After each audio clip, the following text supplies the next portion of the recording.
What's up, guys? D-Dub's Garage. We're back again, and in this one we're going to be working on my 1990 CB-1 400. So guys, one gripe that I have with a lot of kind of lower end or more naked motorcycles is that most of the time you have to kind of rely on your trip counter to know how much gas is in the tank. So when I was putting this thing together, I don't think I got any footage of it, but basically the reserve inside the tank is completely broken. There's no more tube to hold any more gasoline.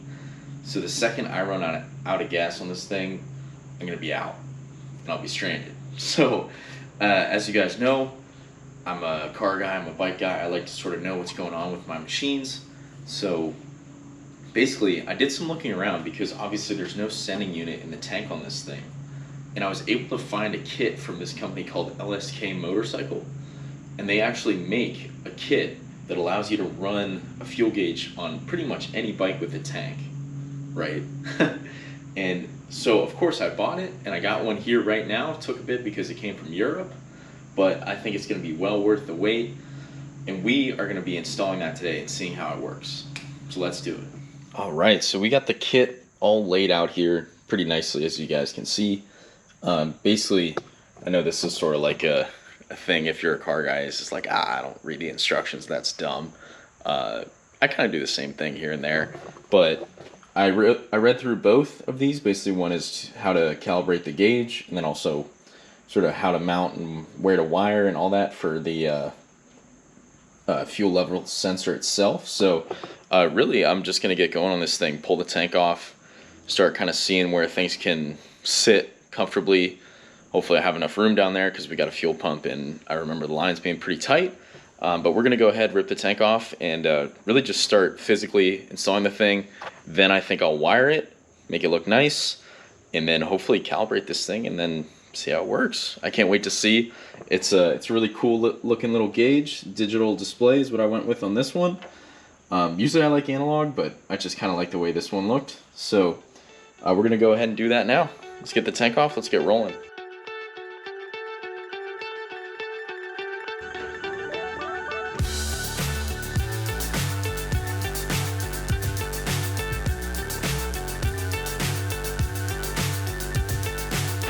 I think this is the part where you drink beer and you look at it until it does the job itself, right? So I'm thinking, should be able to clear if I put it right there.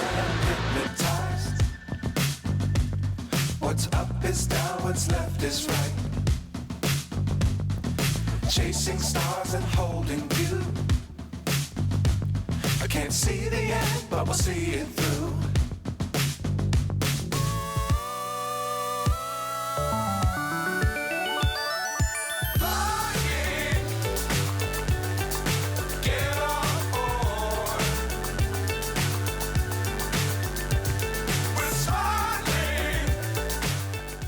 So as you can see there, got the tank pretty much as drained as I can get it. So next order of business is this little guy. We are gonna basically run the wires so we can mount it. I'm thinking right under the Honda logo right here. Let's get this thing on there. Fly forever if you keep it tight. Love the world, but keep the sky on your mind.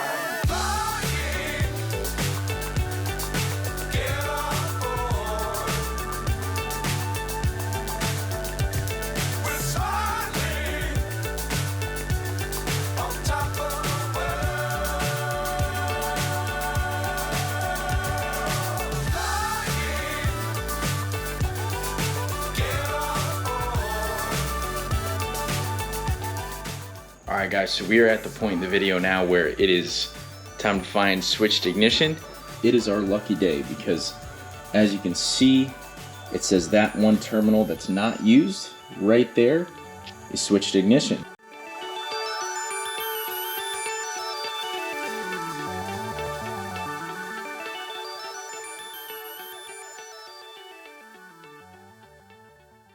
We're going to see if we can get this thing to calibrate and test it out, take it for a spin. Let's do it. So the tank is back on the bike.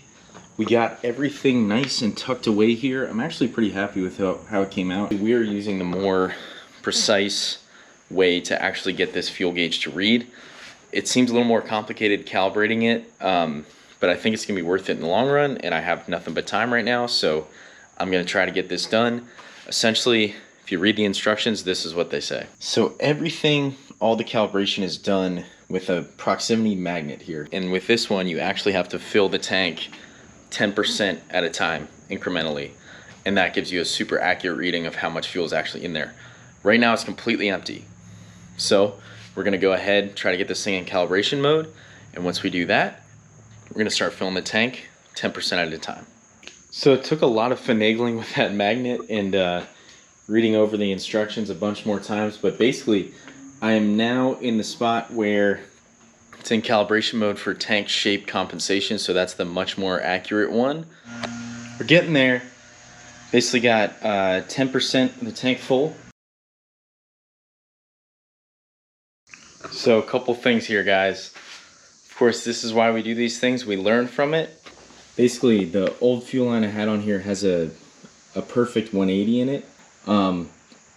And essentially the line itself was cracked on the inside. I kept tightening the hose clamp and thinking it would stop leaking, but it continued to leak. So I pulled it and I looked inside and it's all pitted and cracked. So we can't use that anymore. So I got some of this good Evil Energy line. Alright guys, it's a new day here. Bit of a time skip. I actually had just gone to Utah to see a friend out in Salt Lake City.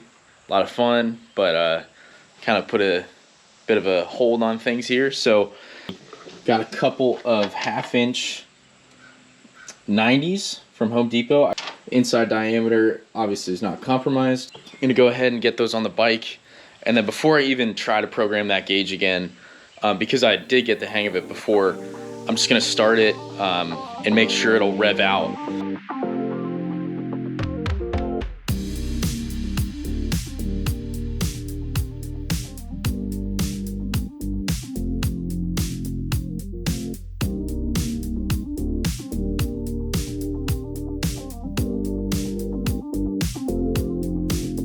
So you can see a lot of hose clamps here, guys. But that's basically just, you know, how we kind of had to make this work here, especially with that T and then also the two 90s.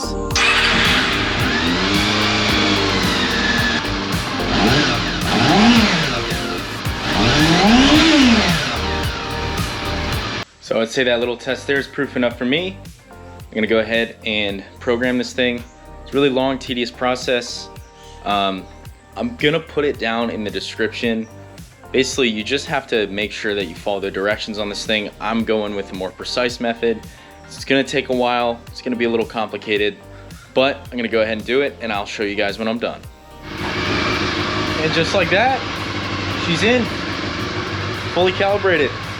Just a quick note, guys, at the end, basically you repeat the steps through 10. So I thought that I had messed something up by hitting the magnet to it the last time, because it went back down to 0 after I cut the ignition. Or actually not after I cut the ignition, just after the magnet. So I thought I had to do this all over again.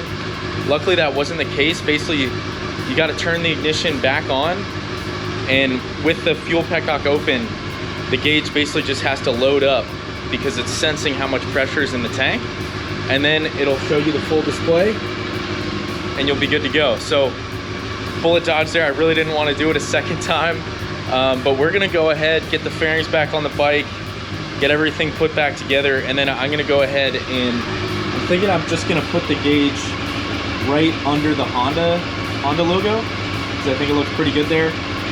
Unfortunately, as you guys can see, it only goes to 90. My tank is like full. Not sure what happened there. Obviously I stored 10 values, but honestly guys, like, I'm totally fine with that. It's not one of those things that's gonna drive me nuts. And I'm just gonna be happy to know how much fuel is actually in that tank, because I need to know. So pretty cool stuff. We're gonna go ahead and throw everything back together, get that thing mounted, and then she's done. Pretty sweet.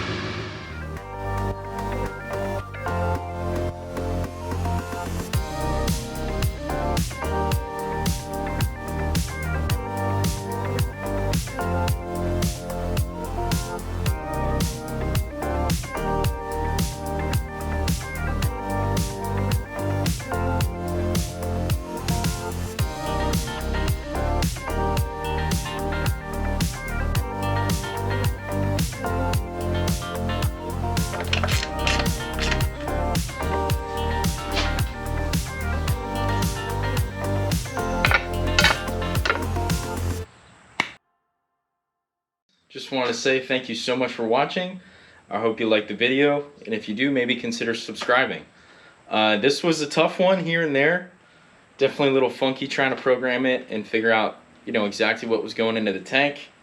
Who knows, maybe one day I'll get that extra 100% instead of the 90, but for now, I'm totally happy with just leaving it and seeing how it works. So hopefully soon I'll get you guys a video of a shakedown with this thing. Maybe during the sunset, that might be pretty cool. And then just see kind of how it reacts when I fill it back up and everything. I know what you guys are thinking. The bike needs a cleaning, needs a good bath. That is for sure. It also needs front fork seals. So hopefully I'll do those pretty soon. I just need to find a lift. But I'm really hoping to make a run at this whole motorcycle thing and really just do it for a living. So if you guys like the videos, please consider giving them a like. And I really appreciate the support. We will see you guys in the next one. And for the time being, keep ripping around on your bikes.